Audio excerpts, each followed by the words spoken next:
새해부터 선거제 개편 논의가 한창이죠. 내년 4월 치러질 총선 선거구 획정까지는 이제 100일도 남지 않았는데요. 전남은 인구수 감소 여파로 선거구 통폐합 우려가 현실화되지 않을까 우려가 큽니다. 첫 소식 최혜진 기자입니다.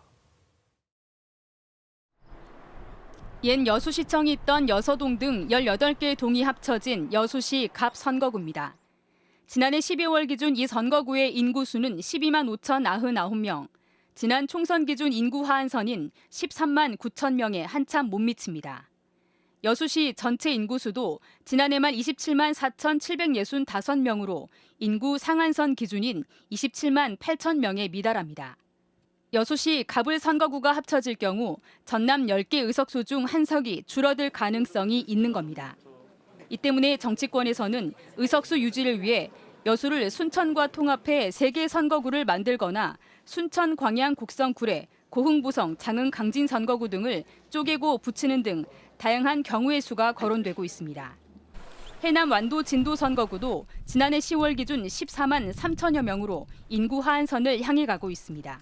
현실적으로 보면 소지역주의, 예를 들어서 순천과 곡성에서 어느 쪽 인구가 많고 어느 쪽 출신이 나오느냐라는 식의 경쟁으로 좀 부정적 요소로 작용하는 경우도 많죠.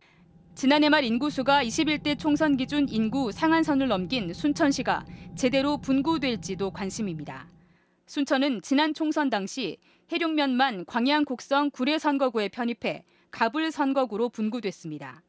주민들은 기형적인 선거구 쪼개기로 정치적인 희생양이 됐다고 반발해 왔습니다.